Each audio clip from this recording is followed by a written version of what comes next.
So ayan guys, magandang araw sa inyong lahat. So ngayon pala guys ay isi-share ko sa inyo yung bago naming bahay guys na nabili. So ipakita ko sa inyo guys yung simple lang po na bahay guys. So hindi po siya yung talagang mamahalin na bahay, yayamanin. So simple lang guys kasi simpleng tao lang din kami. So ngayon ipakita ko muna sa inyo guys. So bali yan po siya guys, no. So baling ang bahay na yan ay meron siyang second floor na bahay. So kung titingnan nyo lang, parang ano lang siya, parang bungalow style lang siya, pero meron siyang second floor po guys. So nasa second floor po ang mga kwarto po niya. So bali tatlong kwarto at isang CR po dyan sa taas. Tapos sa baba naman wala siyang kwarto, salas ng kusina, tapos meron siyang storage room, shower room, tapos toilet. So ayan, so yung bahay namin guys, bago lang yan namin nabili. Bali nabili namin siya last year, November. Tapos lumipat kami dito January na nalipatan namin itong bahay na to. So ngayon guys, itong bahay namin na to, so matagal po namin itong pinag-ipunan. Kasi ako, dumating ako dito guys sa Finland 2018. So bali 7 years na ako dito sa Finland, no. Tapos yung asawa ko naman ay nauna siya dito, yung asawa ko. So yung mga naipon kasi namin guys, yung mga naipundar namin dati, so wala dito sa Finland. So nasa Pilipinas. So doon kami nag-invest muna, kasi ang sa isip namin baka pag uwi namin doon sa Pilipinas, so kailangan meron kaming matuluyan na sa pansarili namin. So nag-invest kami doon, bumili kami ng lupa hanggang sa nakaipon kami. So nagpatayo kami ng simpleng bahay lang din doon. Tapos bumili kami ng sasakyan. So after matapos yung bahay namin doon, so nag-ipon kami ulit dito sa Finland, no? So hindi na kami nag-i-invest doon. So dito nag-ipon kami. So ang ginawa namin ay bumili muna kami ng sasakyan. Kasi matagal guys bago ako bumili ng sasakyan, kahit gustong gusto ko, no, na bumili ng sasakyan dito. Kasi napaka importante talaga guys yung sasakyan talaga dito.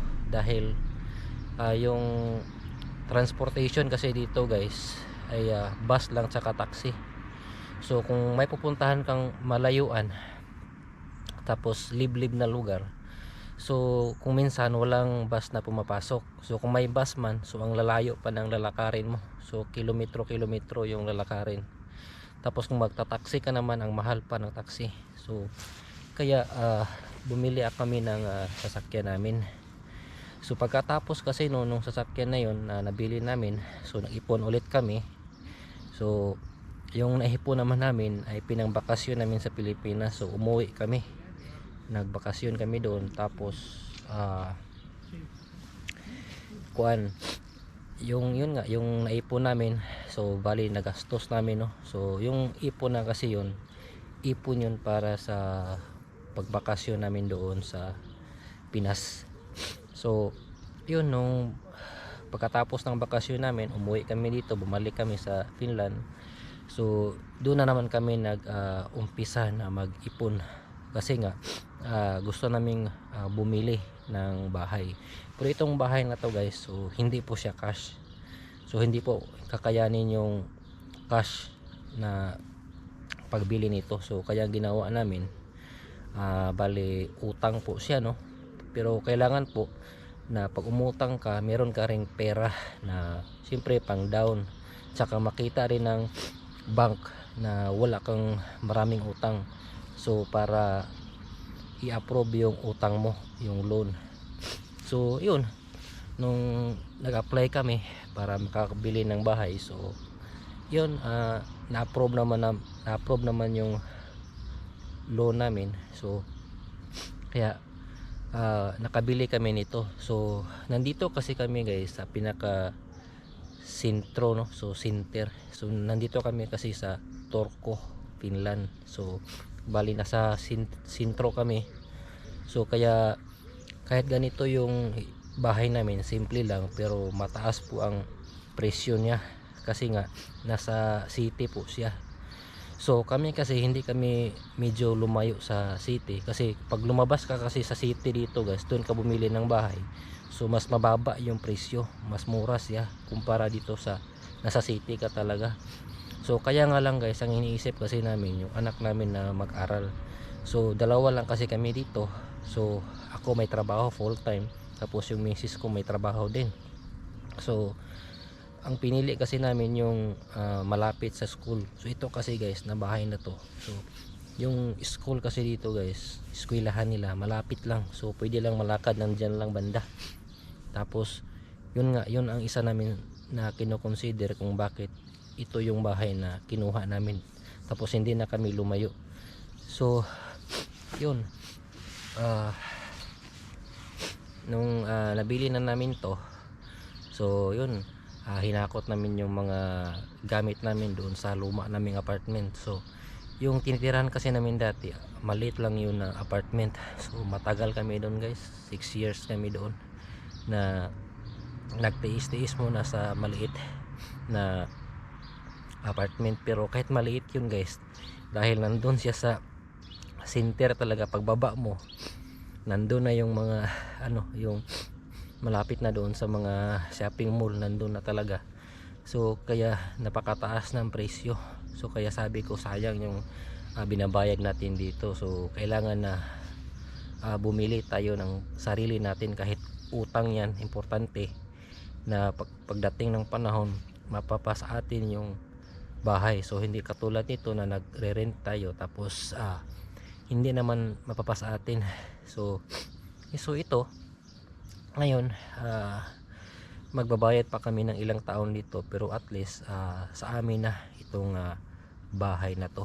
So yun nga, so masarap lang sa pakiramdam guys na siyempre, no, dati kasi guys nung nasa Pinas pa kami, so talagang wala kaming bahay doon guys, wala kaming lupa.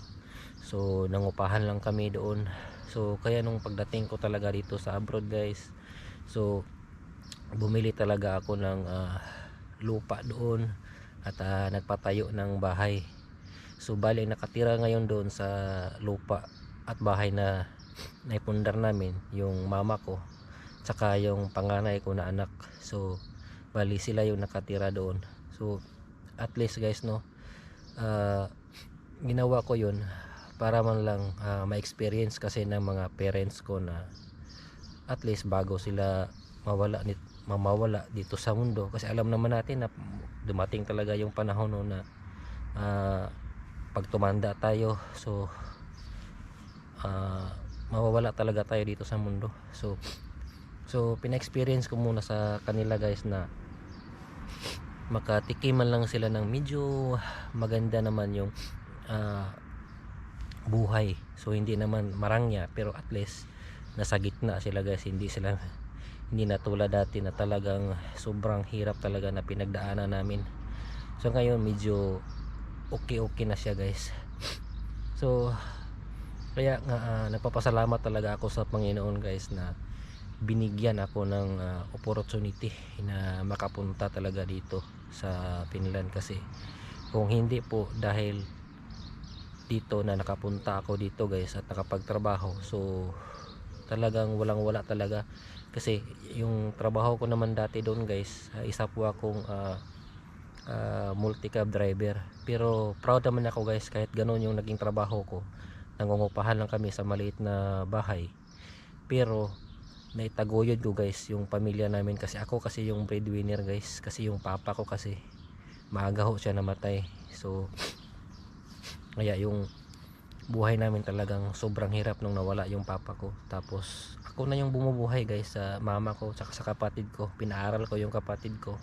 So yung kapatid ko nakapagtapos po siya ng midwife. So isa na po siyang midwife ngayon guys, na nagtatrabaho na po siya at ngayon may asawa na rin po siya. So isa yon guys sa pinaka malaking nagawa ko para sa pamilya. Kahit ganun lang yung trabaho ko dati doon sa Pinas, kahit namamasada lang, kahit mahirap talaga guys, pero kinakaya ko. So lahat ng kita ko guys, no, binubuhos ko sa pamilya ko. So halos wala na akong mabili dati para sa sarili ko, so iniisip ko na lang para sa pamilya ko. So ayun guys, so ito lang muna ang isi-share ko sa inyo ngayon. So bali next na yung iba kasi mahaba na yung video natin. So marami pa ba akong mga story na makaka-inspire sa inyo guys, kung saan ako galing bago ako dumating dito sa kung nasaan kami ngayon.